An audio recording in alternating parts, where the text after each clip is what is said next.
Hello दोस्तों, कैसे हैं आप लोग?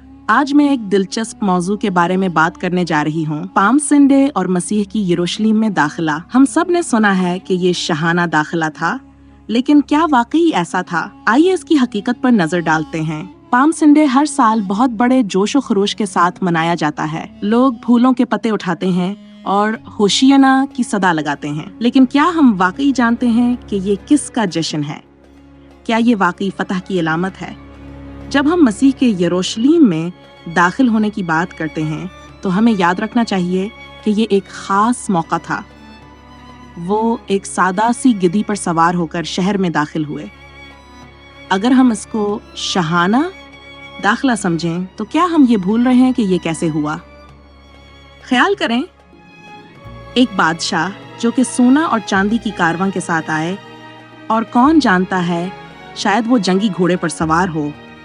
लेकिन नहीं, ये तो एक पजारियाना इलामत थी। एक गिद्धी पर सवार होने का मतलब है कि वो अमन के साथ आए थे, ना कि जंग के साथ। अब एक सवाल ये है, क्या मसीह वाकई सियासी बादशाहत के लिए आए थे? क्या वो चाहते थे कि लोग उन्हें एक जंगजू बादशाह के तौर पर देखें?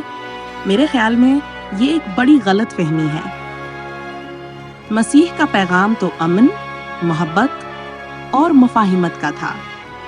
उन्होंने कहा, मोहब्बत करो, ना कि फतह हासिल करो। ये शहाना दाखिला दरअसल लोगों के दिलों में मोहब्बत और उम्मीद बिखेरने के लिए था।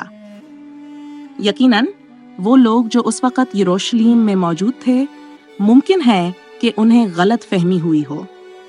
वो एक ताकतवर रहनुमा की तवक्को कर रहे थे जो उन्हें रोमियों की गुलामी से आज़ाद करे।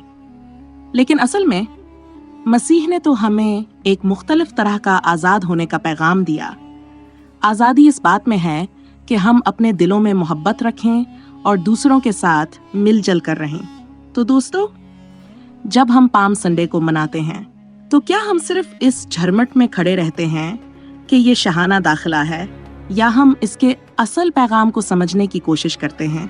ये वक्त है अपने दिलों में मसीह के पैगाम को लाने का। आएं, इस दिन को एक नए मौनी के साथ मनाएं और अपनी जिंदगियां मोहब्बत से भर दें। मजीद सवालात के लिए व्हाट्सएप नंबर पर राबिता करें। अगर आपको ये वीडियो पसंद आई है तो बराह करम इसे लाइक करें, शेयर करें और हमारे चैनल को सब्सक्राइब करें।